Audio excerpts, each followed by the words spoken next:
Un cordial saludo. La presente ponencia se desarrolla a partir del núcleo problemático, estudios socioculturales del deporte, del programa de gestión deportiva de la Escuela de Ciencias Sociales, Artes y Humanidades de la UNAT. Profesores Kevin Daniel Rosso y Jorge Andrés Jiménez somos quienes coordinamos este núcleo problemático y a partir de un entramado de análisis y de perspectivas investigativas, epistemológicas y metodológicas, problematizamos algunos aspectos concernientes a las relaciones entre cuerpo, género y deporte. Este núcleo de estudios socioculturales del deporte hace parte del currículo del plan de estudios del programa de gestión deportiva. Trabajamos entre otros temas identidades y nacionalismos, historias del deporte, industrias del deporte, violencias en el deporte, género y deporte, deporte y comunicación. Dentro de esta ponencia vamos a trabajar dos aspectos principales. En una primera medida, pensar relacionalmente las categorías de cuerpo y género en el deporte como construcción sociocultural histórica a partir de unos abordajes sociológicos y antropológicos. Y posteriormente vamos a plantear la analítica de la gubernamentalidad de la biopolítica, que tiene un enfoque filosófico discursivo y que vamos a trabajar a partir de una mirada de análisis en relación a las categorías que estamos presentando. Entonces, en una primera parte iniciamos con el profesor Kevin, quien nos va a contar sobre este primer eje de análisis del pensamiento relacional de estas categorías.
Bueno, ya en el segundo eje de análisis propuesto para la ponencia, traemos un poco la perspectiva del método arqueogenealógico del filósofo francés Michel Foucault, sobre todo, que es uno de los representantes de lo que se conoce tradicionalmente como biopolítica o estudios de la gubernamentalidad. Este método arqueogenealógico es una interrogación político-filosófica. ¿Y por qué la traemos a colación? Porque consideramos que puede ser una perspectiva alternativa de análisis y de investigación sobre estas relaciones entre cuerpo, género y deporte, a partir de un elemento, digamos, central que establece esta interrogación, que es un diagnóstico de nuestro presente. Es interrogar un poco sobre la manera como somos constituidos en el presente y cómo venimos siendo producidos como sujetos a partir de nuestras relaciones de cuerpo, y en este caso específicamente con la dimensión del deporte. A partir de esta interrogación y esta perspectiva filosófica, nos interesa un poco buscar, visibilizar, encontrar los mecanismos de resistencia como puntos catalizadores para comprender las formas de saber y poder sobre las cuales son sometidos, son conducidos y son controlados los individuos. En este sentido, que son conducidos a determinadas formas de vivir. Ya lo mencionaba el profesor Kevin con todas estas relaciones de cuerpo, de estereotipos, de poder específicamente ejerciendo sobre el cuerpo. En el campo deportivo, queremos encontrar cuáles son las resistencias que subyacen a estas formas de control, mecanismos de control. Por eso, nuestro presente nos indica que estamos en un contexto social, político, trazado por lo que se llama como neoliberalismo. Sabemos que hay neoliberalismos específicos en cada país, en cada región, en cada continente, donde hay, dijéramos, una conjunción de elementos estratégicos de dominación, como los medios de comunicación, como los organismos internacionales gubernamentales. Hablamos de la OCDE, del Banco Mundial, del FMI, que establecen una racionalidad, es decir, una forma de pensar y una forma de ser y estar en el mundo, y sobre la cual los sujetos deben estar sometidos y deben ser conducidos a sí mismos. Es decir, el individuo se gobierna a sí mismo a partir de la manera como es gobernado por otros. Entonces, este neoliberalismo indica una serie de patrones específicamente de comportamiento ligados al mercado, ligados a la economía del mercado, ligados a la producción, ligados al consumismo, y el deporte pues no es ajeno a eso. Entonces, lo que vemos es que estas relaciones de cuerpo, género y deporte nos pueden dar unos elementos interesantes para encontrar algo que nosotros, dijéramos, a partir de toda esta reflexión filosófica nos interese, que es un poco encontrar las luchas políticas de resistencia que los sujetos emprenden en contra de estas formas de dominación. Para hablar de esto, bueno, me gustaría, primero que todo, pues traer un elemento histórico, porque cuando hablamos de estos enfoques arqueogenealógicos, tenemos que tener una comprensión de la historia. Y en un segundo momento quiero plantear un ejemplo particular y concreto de algo que venimos concibiendo a partir de esto que pues realmente es incipiente. Estamos hasta ahora comenzando un poco como a plantear estas perspectivas de análisis, pero consideramos que a futuro nos puede dar muchos réditos desde el punto de vista académico y político en la manera como construir un conocimiento concreto sobre esta realidad que estamos reflexionando hoy. Entonces, en los elementos históricos, digamos, esas teorías de la biopolítica, del gobierno de los otros, del gobierno de los cuerpos, nos llevan a entender que desde que se consolidó el Estado moderno en el siglo XVIII y siglo XIX, ahí se constituyeron dos tecnologías. Foucault las concebía como tecnologías, es decir, como unos aparatos de saber y poder que vigilaban y castigaban a los individuos. En ese sentido, primero tenemos la tecnología, que es una tecnología que se estableció política, una tecnología política que controlaba el cuerpo de manera individual, que lo sometía, y esa tecnología fue la base, dijéramos, de la conformación de muchas instituciones de este Estado moderno, como la escuela, como el hospital, como los institutos que controlaban toda esta parte de las insanidades, de los locos. Tenían, dijéramos, un modelo particular arquitectónico, unas estructuras, unas relaciones para vigilar y controlar los cuerpos. Y por otro lado, una tecnología centrada en la vida, que ya es un elemento más general, más global de la población como tal, y es cuando en este siglo XVIII, en los arbores de la consolidación de este Estado moderno, aparecen problemas colectivos como la salud, como la natalidad, como la sexualidad, que empiezan a hacer, dijéramos, entrar en la órbita de lo que Foucault denominó unas ciencias sexuales, que era un conocimiento producido a partir del sexo y de la sexualidad. Entonces empezó a establecer que todo aquello que se desviaba de la norma de una relación ideal entre hombre y mujer, entonces era considerado como desviado. Entonces esta tecnología política, digamos, encargada un poco de regular estos elementos más globales, más generales de la población. En ese sentido, vemos cómo la medicina se erigió como un mecanismo de saber y poder que desencadenó dos procesos que atañen específicamente a la educación física, el higienismo y el racismo de Estado, que es la eugenesia. Entonces vemos cómo los saberes biomédicos influenciaron la conformación del campo de conocimiento de la educación física, porque era una educación física específica para el hombre y una educación física específica para la mujer. Entonces se construyó a partir de ese binarismo y esa división binaria entre hombre y mujer. Para traer un ejemplo concreto, vemos un poco como todo este problema del fútbol colombiano, vemos como los medios de comunicación está haciendo, digamos, el fútbol masculino, pero el fútbol femenino tiene unas luchas y resistencias que deben ser llevadas a cabo, y me parece que sobre este ejemplo podemos discutir más ampliamente durante el Congreso, traer como las luchas de las mujeres por el reconocimiento del fútbol en este mercado de piernas donde se privilegian los discursos heteronormativos.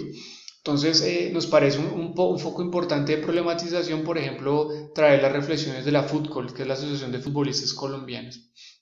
Entonces, esto es lo que tenemos un poco para compartirles y esperamos ampliarlo, acompañándolos a ustedes. Muchísimas gracias.